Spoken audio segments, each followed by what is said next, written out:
ku soo dhawow janalka galgala news taabo calaamada guduudan ee subscribe kadibna ku dhufo gambaleerka si aad u heshid mar walba barnaamijyada iyo wararka aan soo gelino galgala news. arintaas waa waxaan saliya raad lahayn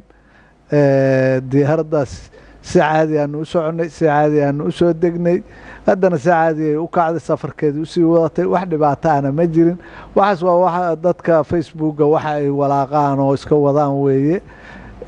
diyaarado kale oo shaqo kaleeto ku jiray baa jira oo ay arkeen oo shaqo ku jiray oo shaqo meesha ka waday kuwaasay arkeen dad baa arkaya diyaaradda iska soconaysa waxay u qaadanayaan diyaaradii iyagoo aan waxba hubsan marka waa wararka aan la hubsan oo la geliyo meediyaha wax ka jira ma jiraan diyaaradana waxay qabtay iyo wax u bixi waayey iyo midna ma jiro waana tagtay hadda safarkeedii bay sii wadatay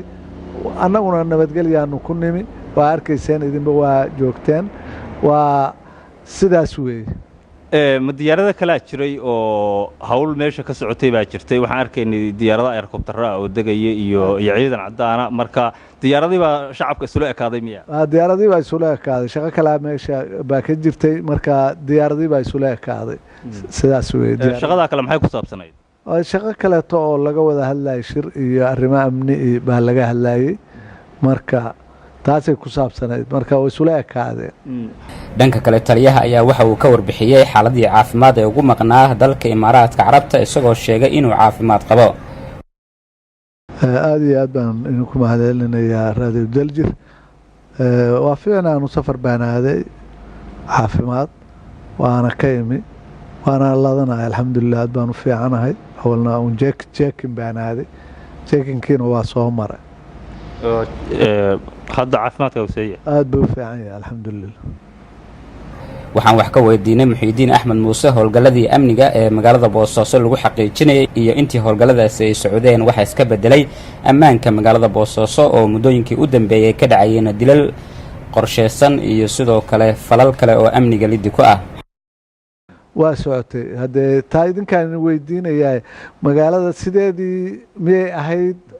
oo aan uga tegay mase waxbaa iska bedelayoo habeenkii adigu ma socotid oo magaalada ma martid oo mobilkaaga ma wadatid taa idinkaa caddayn kara laakiin waxaan kuu sheegayaa shaqadu inay socotay wax dhibaataa iyo wax shidaa midnana ayan jirin shaqada haddaan maqnahay iyo haddaan joogaba shaqadu waa soconaysaa waan la wadayaa anna su-aasha shacabka kusii xawilaya iyagaa ka jawaabi doona marka bal xaaladda guud ee amniga Puntland iyo waxa aad shacabka kula dardaarmi lahayd dhanka amniga siiba magaalada Boosaaso oo fal uu ugu dambeeyay nin suldaana Allah u naxariistay lagu dilay waxaan kula dardaarmayaa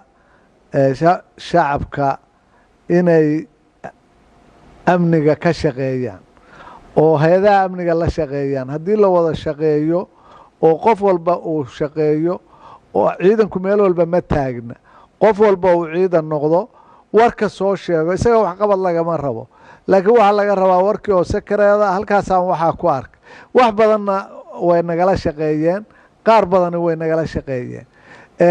amniguna haddeer 100% weeye waxyaabaha la tatabaya iyo meelaha wax laga tabayana haddii ilaahay idmo waa laga shaqeynaya